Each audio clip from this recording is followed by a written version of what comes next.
Ya, mungkin selanjutnya kita buka sesi tanya jawab ya untuk teman-teman semua. 2 pertanyaan dulu yang di depan. Mbak siapa? Oke, boleh dikasih mikrofonnya, silakan. Selamat sore, Bapak dan Ibu sekalian. Terima kasih atas kesempatannya. Saya Renata dari Kompas TV. Izin bertanya, mungkin evaluasi dari KPUD Jakarta, apakah ada kendala selama proses pilkada di Jakarta berlangsung? Kemudian juga adakah potensi PSU? Dan benarkah ada ini pemungutan ulang di Kecamatan Makassar, Bapak dan Ibu? Terima kasih. Oke, baik. Pertanyaan dari satu, pertanyaan kedua di sebelah sini coba. Mbak yang mana? Ini, Mbak kamu aja. Oh iya, baik. Silakan. Mbak, izin satu lagi, mungkin adakah batas pengumuman untuk hasil Pilgub Jakarta? Kan kita tahu hasil rekapnya ini selesai untuk provinsi di 6 Desember. Iya. Nah, targetnya untuk mengumumkannya itu tanggal berapa? Terima kasih. Oke, 16 Desember maksudnya. Iya.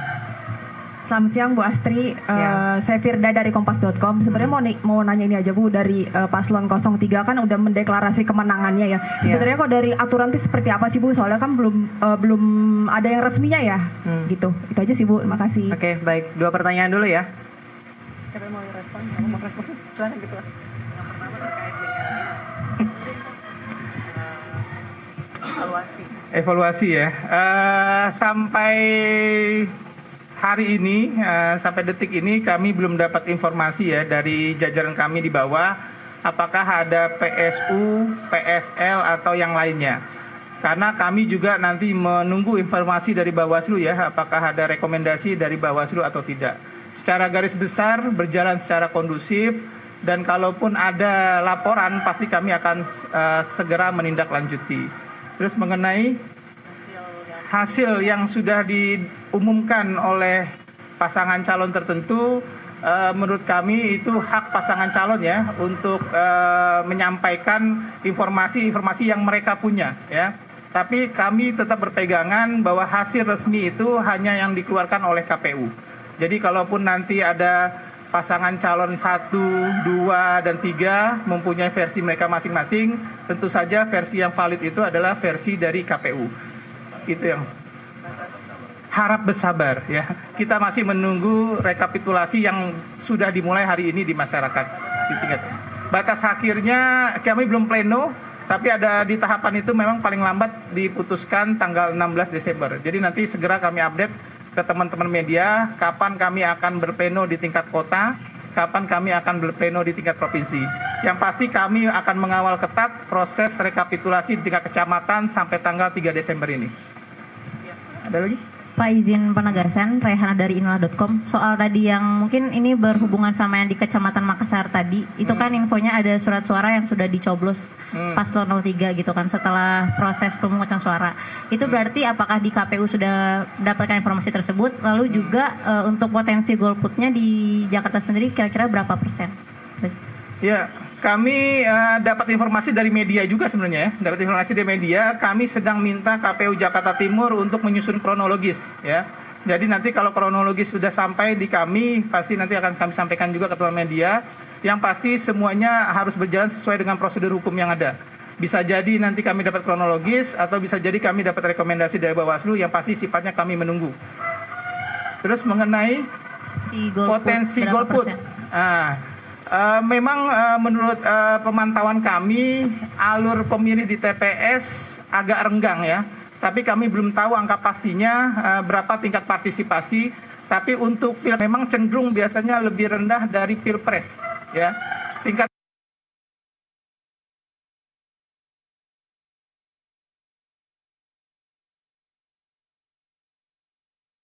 2012 juga 65%-an.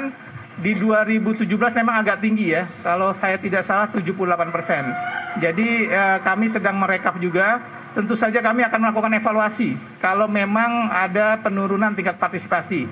Apakah memang disebabkan karena program-program kami yang kurang baik di masyarakat, atau memang ada kondisi tertentu ya. Karena saya berkoordinasi dengan beberapa teman di provinsi yang lain, juga mengalami partisipasi yang tidak terlalu bagus ya.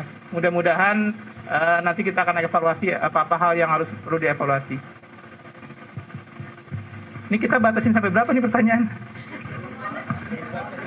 Iya, oke. Iya, saya Tanti dari TV One mau nanya, ini kan kalau kita lihat di Pilkada 2024.go.id itu kan cuman hasilnya aja ya Pak. Tapi sampai sejauh ini progres dari rekapitulasi real count-nya ini sampai seperti apa sih Pak? Udah sampai mana progresnya, bisa dijelaskan nggak mungkin? Dan apakah bisa juga diumumkan per paslonnya itu udah berapa persennya gitu?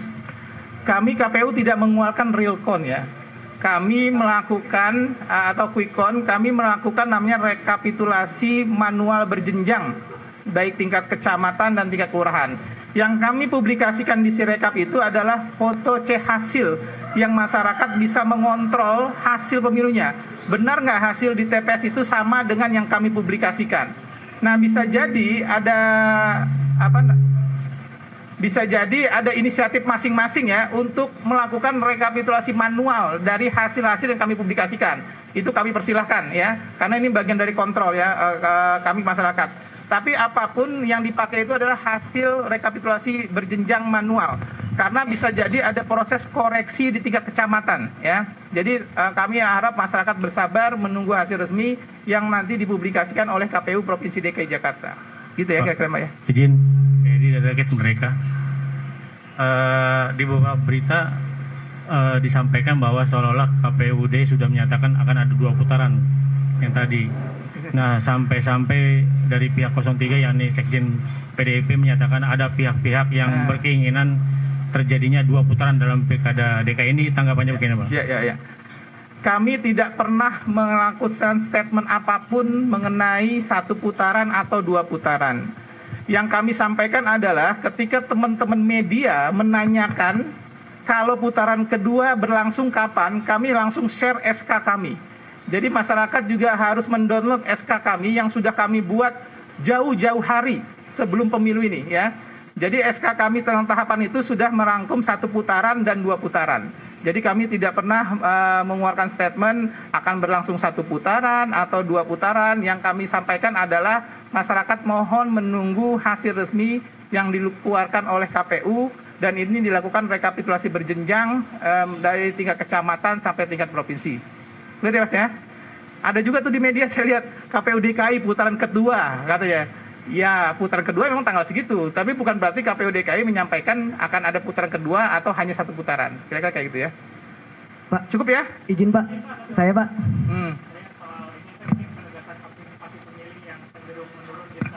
Nah, itu apakah memang ada faktor-faktor tertentu gitu yang sudah dianalisis oleh KPU DKI sendiri? Dan terkait dengan partisipasi pemilih juga, memang sejauh ini bagaimana skema ataupun sosialisasi yang dilakukan oleh jajaran-jajaran KPU akan dibawa kepada masyarakat?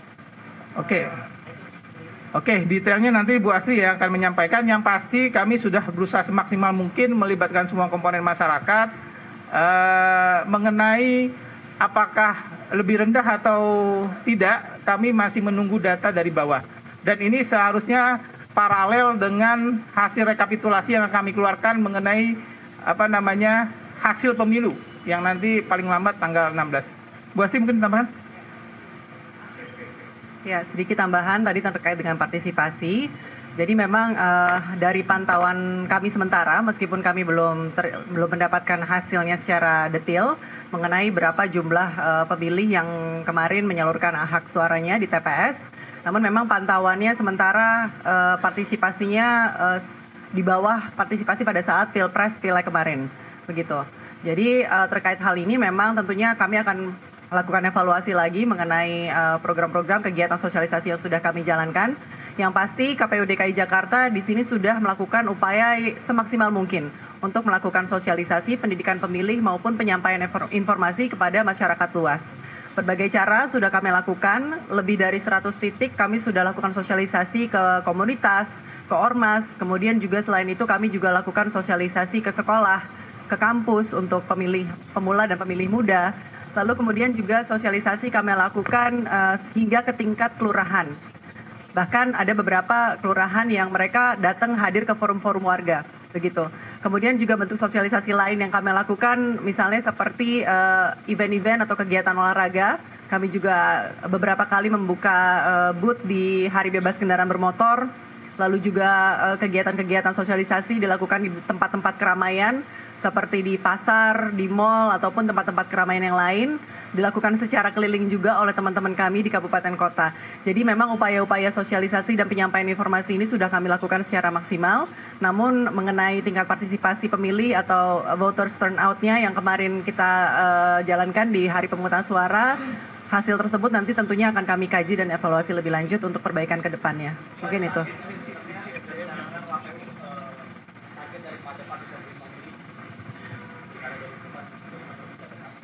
Ya, secara target mungkin sebenarnya tidak ada target yang pasti ya. Kemarin sebelum kami melaksanakan pemungutan, yang pasti kami lakukan upaya sebaik-baiknya supaya pemilih ini dapat terfasilitasi dan datang ke TPS untuk menyalurkan hak pilihnya dengan baik. Jadi kami yang pastikan seluruh sarprasnya ini berjalan dengan baik, didirikan dengan baik semuanya, sehingga pemilih bisa datang ke TPS dengan nyaman. Informasi juga sudah kami sampaikan dari jauh-jauh hari, dari awal tahapan, sosialisasi juga kami lakukan secara gencar, dan kalau hasilnya kemarin tadi seperti disampaikan mungkin tidak sesuai dengan harapan atau lebih rendah daripada Pilpres, maka hal inilah perlu kami kaji lebih dalam lagi dan evaluasi supaya nanti ke depan kita bisa lebih baik lagi, begitu.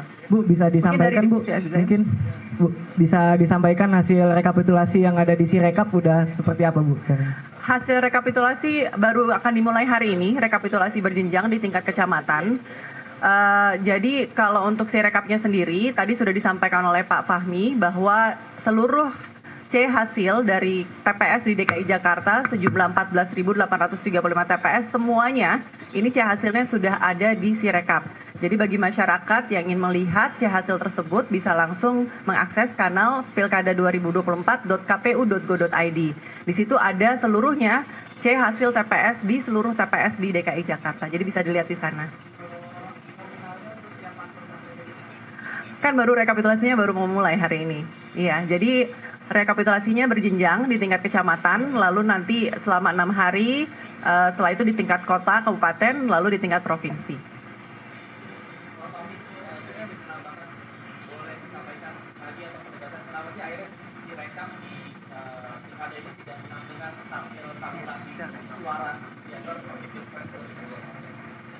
Ya, baik.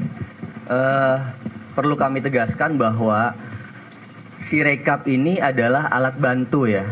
Alat bantu. Dia hanya menampilkan, mempublikasikan foto C hasil di setiap TPS. Sehingga masyarakat dapat mengontrol, memantau, mengawasi kalau dalam proses rekapitulasi di tingkat kecamatan nanti ada yang tidak sinkron, yang tidak sesuai dengan yang dipublikasikan di Sirekap tersebut. Nah, sementara secara resmi tentu saja KPU melakukan rekapitulasi manual berjenjang.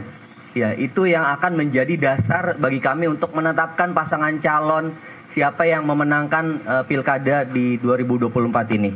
Jadi tujuannya adalah mempublikasikan C hasil secara cepat untuk kemudian masyarakat dapat memantau, mengontrol dan mengawasi supaya tidak terjadi pergeseran suara ataupun tidak ada permainan merubah suara di setiap TPS. Tujuannya itu. Nah, alhamdulillah target kami 1 kali 24 jam setelah penghitungan suara selesai, Sirekap berhasil 100%.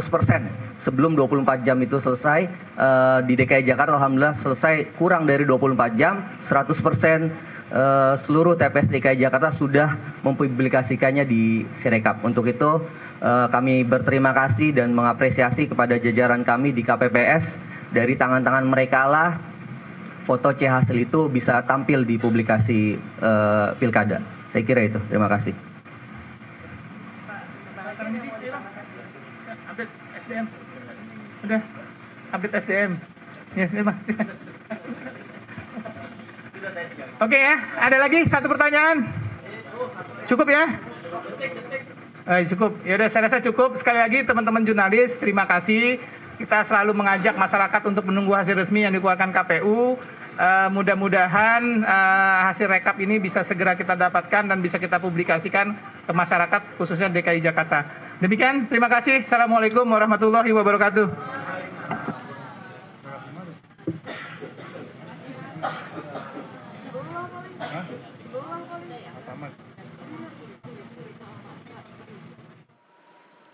Ya, pemirsa, baru saja sama-sama kita dengarkan keterangan dari seluruh komisioner KPU daerah DKI Jakarta terkait dengan pemilihan gubernur dan wakil gubernur Jakarta di Pilkada 2024 yang menyatakan bahwa KPU DKI Jakarta sudah memperoleh formulir C1 hasil sebanyak 100% dan sudah ditampilkan dalam aplikasi Sirekap. Dan KPU DKI Jakarta juga menegaskan jika hasil C1 berbeda dengan apa yang ditampilkan pada Sirekap, masyarakat bisa mengadukannya ke KPU. Kemudian terkait dengan penghitungan suara pemilihan gubernur dan wakil gubernur KPU DKI Jakarta, KPU DKI Jakarta tidak mengeluarkan real count, namun melakukan penghitungan atau rekapitulasi manual faktual secara berjenjang dari tingkat kecamatan hingga provinsi yang akan dimulai pada hari ini selama 6 hari ke depan dan akan diumumkan pada 16 Desember 2024. Sementara itu, KPU DKI Jakarta belum menyatakan bahwa apakah pemilihan gubernur dan wakil gubernur untuk DKI Jakarta akan berlangsung 1 atau 2 putaran.